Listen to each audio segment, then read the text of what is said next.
So this is probably he's heard the ride. One of the greatest songs ever written about a hitchhiker that gets kicked out of the car because the man started crying. nobody ever puts nobody nobody ever breaks it down to the simplicity of it like that. When I do it, they're like, "Damn, you're right, man. That's a great damn song about a man that started crying and kicked the man out of the car. Didn't take him where he was going after he picked him up and gave him this big speech about being it's gonna be a hard ride. Hey man, you gotta so yeah.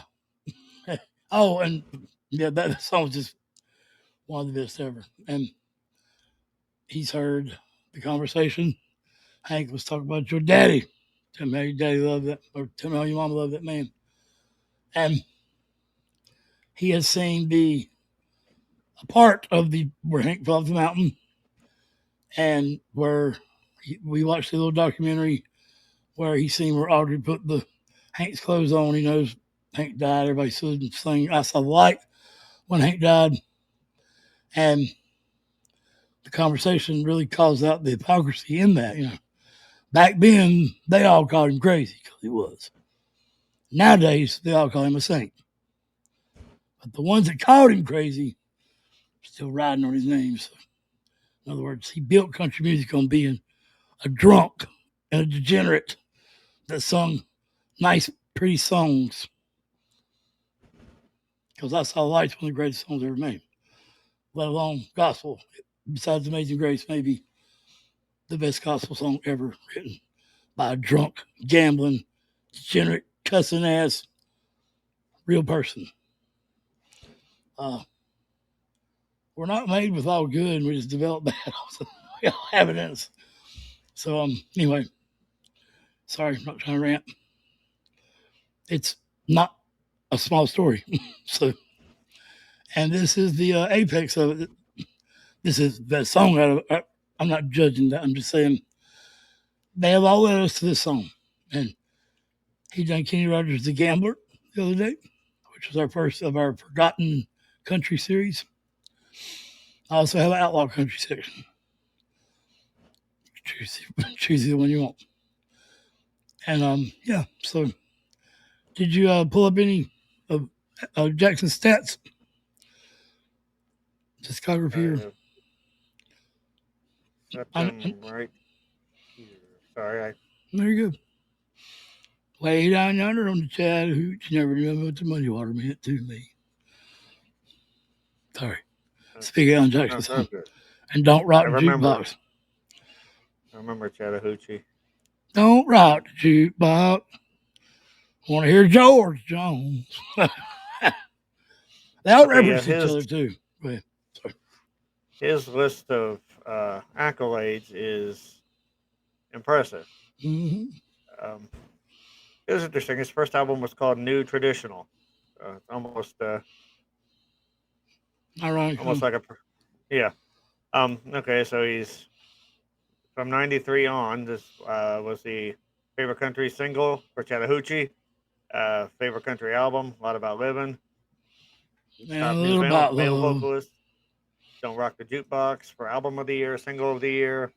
A Lot About Living and A Little About Love, album of the year, single of the year, Chattahoochee.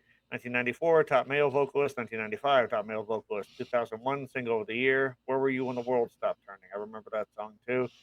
2002, top male vocalist. I'm sorry? I don't know that one. 2001, top male vocalist. 2002, album of the year. 2002, video of the year.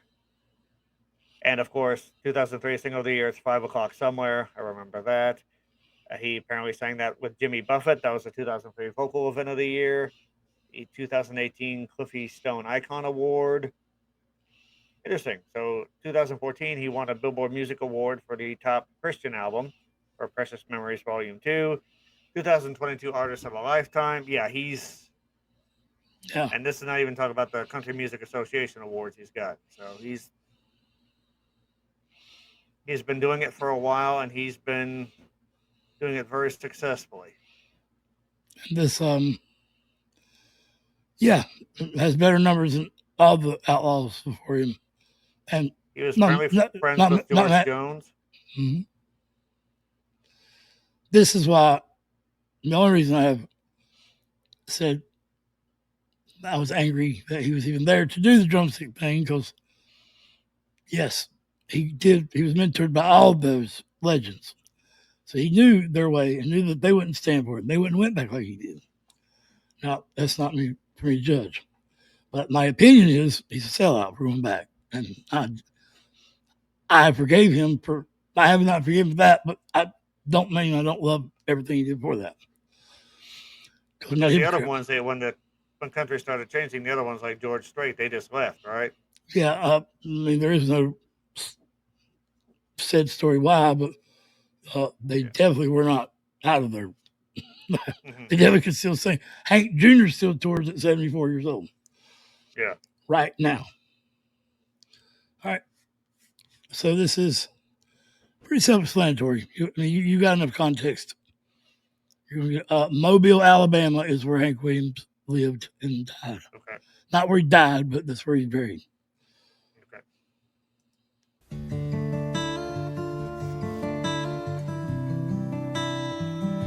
Man, it might be Montgomery, okay? It's either Montgomery or Mobile. I'm Okay. sorry.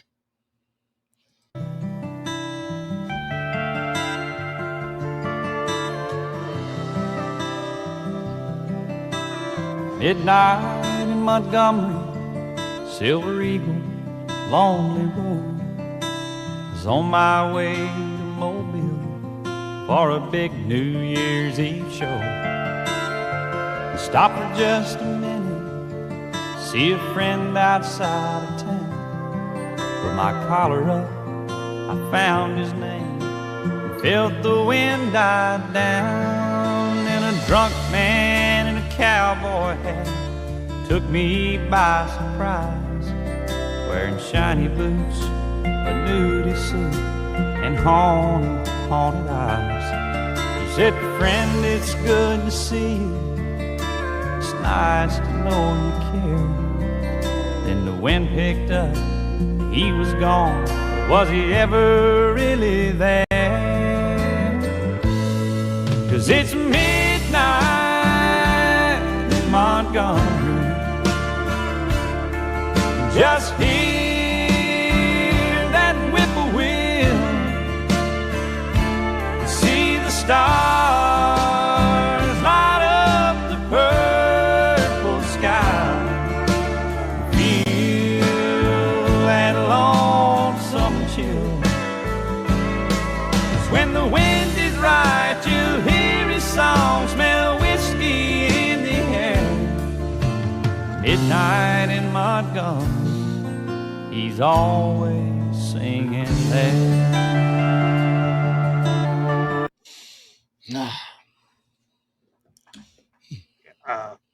Atmosphere in this is amazing. It's beautiful. The acoustic guitar at the beginning, and then was that like a pedal steel that was doing those slidey effects? I'm guessing. Probably a Um, steel guitar somewhere. I also like some of the visuals. The man in the cowboy hat silhouetted in the fog. Uh, love that image. I would get a poster of that. Yeah, I love. So the Silver Eagle, was that what he called? Wasn't that That's what Hank's George tour bus? Jones. That's what George Jones riding in the video of "He Stopped Loving Her" Today. Okay, But yeah, they I all know. did. But yeah, Okay, that is recognize silver. that. When the gas station man comes out and who you got in there, partner? George Jones. Take Okay, you inside my guitar and he can say, "Oh, Mario, Willie, yeah. and Johnny." And wow, partner, you know. Then the song starts. Um, yeah, and Alan's voice. One thing I like about we listened to Waylon Jennings previously.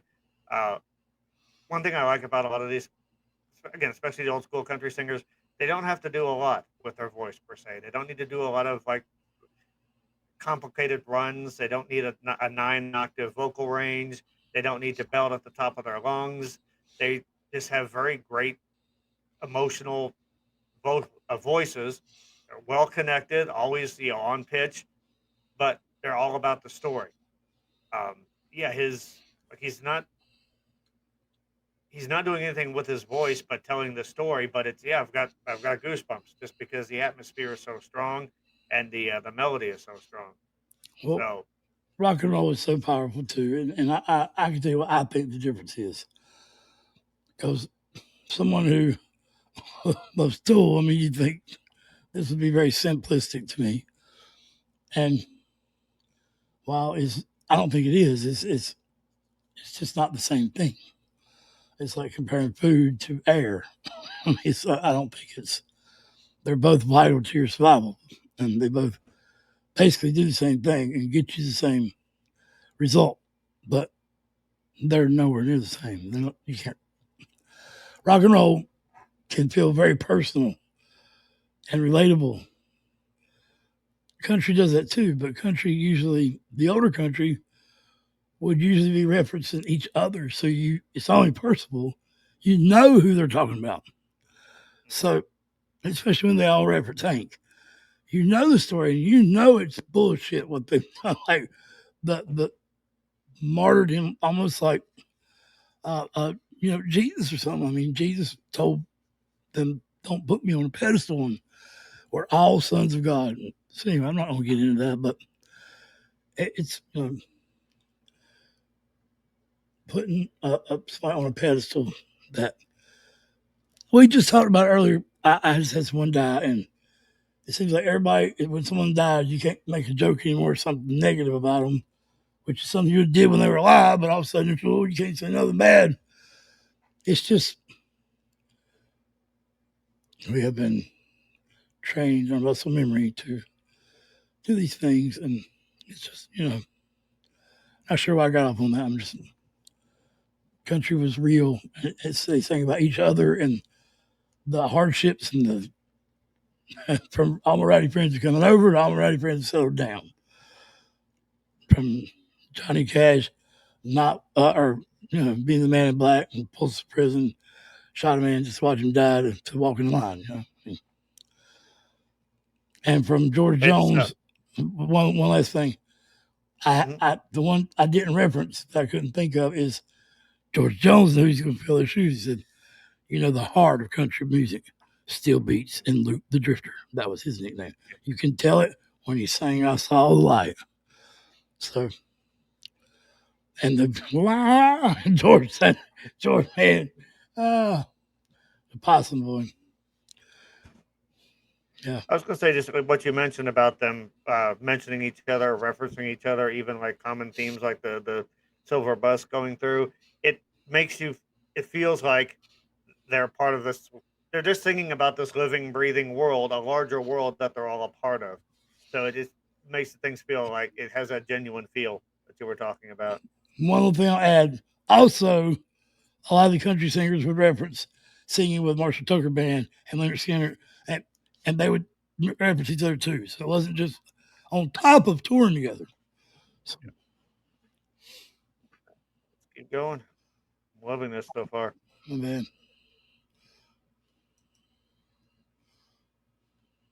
Right, you hear his song, smell whiskey in the air. Midnight in Montgomery, he's always singing there. Although I will say he's doing a lot of vocal techniques. He has solo bravado. He might listen to the end of that, listen to that a little bit.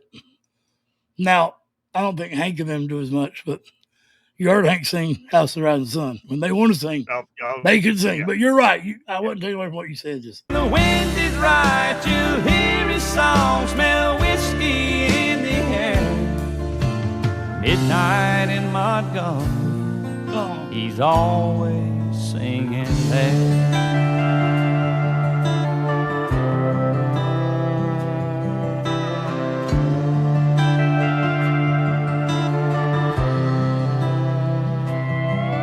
I climbed back on that eagle, one last look around.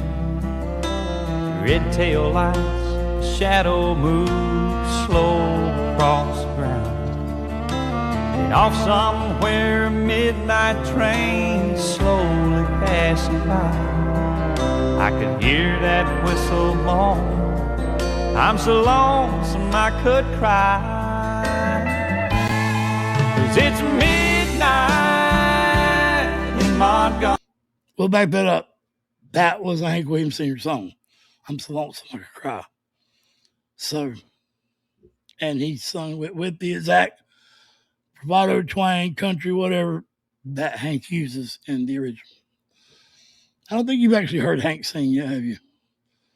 Hank Sr.? Yeah. No, sir. Your cheating heart will tell on you. You never heard none of that? Okay. I don't believe so, no. Heard his boy. Haven't heard him. Jumbo line, a crawfish pie, and a field of gumbo. You never heard Cajun baby? No? Okay. All right. No. All right. Cool deal.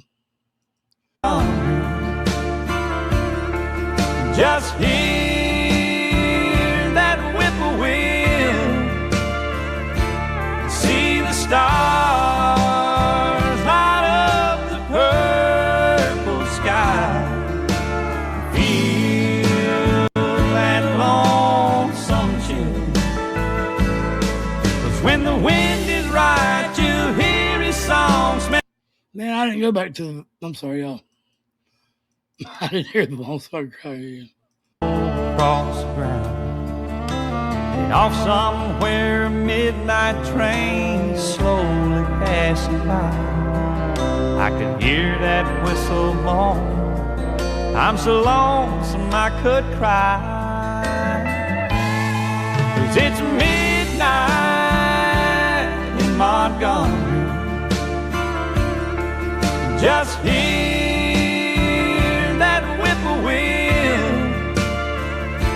see the stars light up the purple sky, feel that lonesome chill. 'Cause when the wind is right, you hear his song, smell whiskey in the air. Midnight in Montgomery, he's always singing that. Wow, I just tuned Alan out. not saying I mean that bad way. And listened to the instrumentation. And those string bends were amazing. Like, okay, I've heard the song a million times, obviously, but now that I'm a reactor right here, the music behind it's just subtle and it's low. Yeah, but it's prominent in your ear when you hear it. It's like so anyone who doesn't have really good headphones, I don't mean like earbuds from Kmart. I got some of those too.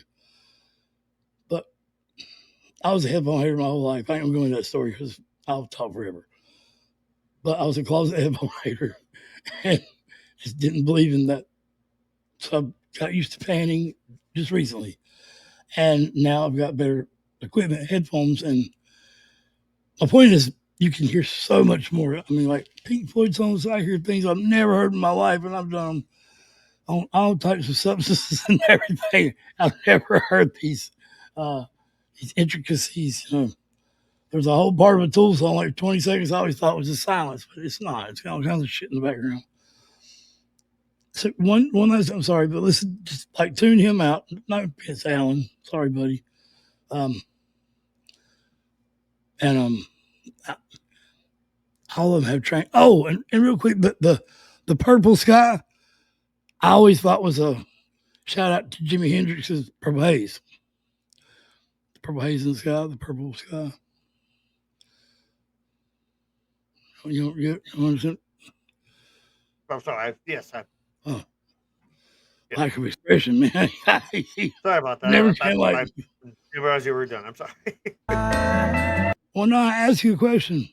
Like, I said to Jimi Hendrix, it reminds me of the Jimi Hendrix Purple Haze, the line. Purple sky, purple haze. The way I can see where you would draw that line, yeah. Where we that connected purple. Yeah.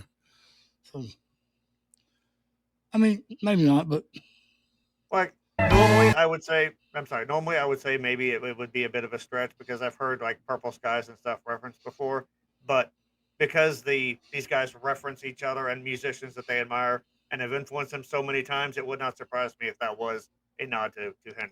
Yeah, even if it's never been said, it probably ran through his mind. I'm sure. Oh yeah, I'm sure. Yeah. 'Cause it's midnight in Montgomery. Just hear that whippoorwill. See the stars light up the purple sky. Feel that lonesome chill. 'Cause when the wind is right, you hear his song, smell whiskey in the air. Midnight in Montgomery, he's always singing there. He's always singing there. That's part.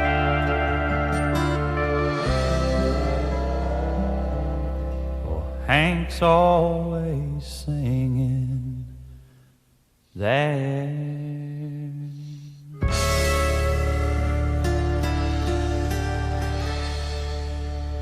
Dude, there were harps, there were cellos, there was a steel guitar of some type, and the bends were psychedelic as hell. That was like Pink Floyd when you heard. I mean, I've never, but there is a riff in country in these type songs. Right. That is the biggest thing I noticed. There's no underlying. It's just the drum beat. The bass has got a riff, and the guitar is just like Adam Jones, and he's like accenting everything. Yeah, the voice adding doing. texture. Yeah, sonic coloring. Yeah. Which I always yeah, know the- this I- is one of I- the more instrumental songs. Sorry, but still. No, I love the arrangement on this. Again, it was just so atmospheric. It was those guitar textures were amazing. The acoustic sounded Wow. great, and it's the I guess again the steel guitar that was doing the slides and Man, I'm sure there was were a six slides string in there and too. bends Yeah. going on. Yeah, it was God, it was way definitely- weird. Yeah. yeah, it was again. The country doesn't have the reputation for being the most like instrumentally intricate or satisfying music, but you listen to something like that, and it's like that's as cool and as headphone ready as anything you're going to find in rock. Well, Uh, we just listened to Waylon, and that guitar didn't have nothing on it, and that microphone was just sitting there, and that was Pink Floydish, David Gilmour's guitar playing. I mean, the acoustic part. And you, when you mentioned Alan's vocal technique, I started listening a bit more, and he does a fair amount, but he does it also subtly. You almost need to listen to it a second or third time to actually catch it. Like he uses a lot of really soft cries off of some words. He's good at accenting certain sounds. Sometimes, like at the end, he sort of like had that creak in his voice towards the end. His voice is a bit higher pitched than a guy like Waylon or Johnny Cash. It always has been. Yeah, but I do Everybody's, get I the mean- feeling that, I get the feeling if you told Alan, I don't know what he sounds like now, but if you told him back then just to let it rip, he could probably do a pretty decent job. Because I do remember Yeah. hearing Hank's version of House of the Rising Sun, and But That's, Hank was rocking Randall Hank. I mean, that is true. Yeah, he never was a country music singer. Don't get me wrong, he can sing country as good as anybody. But I think any great singer can sing any genre they want. yes, They might have roots in one and be a little more natural Mhm. at one, but right. it won't take them long. Aaron Lewis came and started straight doing country. Carrie Underwood just went rocked the whole Yeah. world this damn with Axl Rose and made him look good. I mean, how do you do that? It's getting harder and harder. I'm not gonna lie. Yeah, but I mean, I didn't mean no disrespect to Alan Jackson. I think he thinks as well. Damn, I should have left then. But we wouldn't have the drums being played Milli Vanilli style on You're gonna have to show me CMT. that at some point. But Yeah. I absolutely love the song. Story was great. The lyrics were fantastic. Song was atmospheric as hell. That is something to sort of listen to and sort of chill. I did like how he referenced Hank by name at the end, just in case if you were unsure. It's like, is he's singing about Hank? And then boom, then he draws it. Now you know. It's The Again, ride, it's just the really ride's good. the same way. It never Yeah. says a word. You don't have to call me Mister. The whole world called me. Tells me I mean, Hank. Yeah. And Hank wasn't a musician for 3 years. There you go. What an impact, right?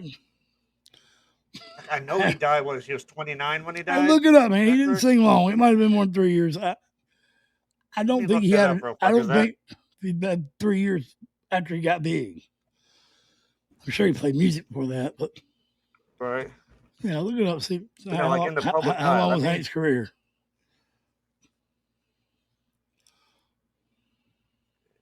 career.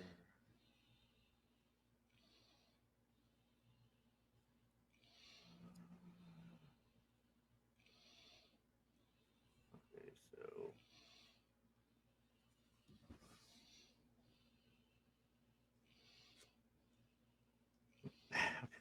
I'm sorry. He was medically disqualified from military service after falling from a bull during a rodeo in Texas and suffering a back injury. That's cowboy as hell. He was the WSFA fired him for habitual drunkenness. He's quite a character. Yeah. Okay, so I'm just gonna try that. Which mind blown. You see. See, if we're gonna leave you now. Thank you all so much. I guarantee if Benny starts another reaction 24 hours from No, well, now, tell him I'll what you still found have the out. same look on my Don't face. make him not know. I thought I said that. I'm sorry. You Career did. spanned 6 years. It was not. Yeah. I was not. Wasn't recording, bud. We just went back. Okay. I apologize. It's okay. So, You're all right. I said mind blown. I mean, I didn't see your face, so yeah. yeah. Hank, his career was 6 years altogether. So That because to hear people talk about him, you'd think he'd been around forever. Like I remember when I that's found why I out said when Hank you told me Williams he died. Jr. is really the king of country, if anything. I mean, Yeah. He died at 29. I was like, okay, that's interesting because he's the name is spoken with such reverence. Mm-hmm. And then a fucking 6-year career. Jeez. And this is like before like major like saturation, like before MTV and stuff like that. And he got fired from Grand Ole Opry twice. Yeah. That short of time. But in 40 years, they can't invite Hank once. You see why I'm angry? Yeah. Oh, yeah. And he's the son of this great man. Yeah. Who devoted his entire life toward from 8 years old off a mountain. All right. Love you guys. Mental health's real. I'm experiencing it currently. We have demonstrated this multiple times, yes. But thank you so much for watching this. Yep. Mine's still blown. Just throwing it out there. Much love, y'all.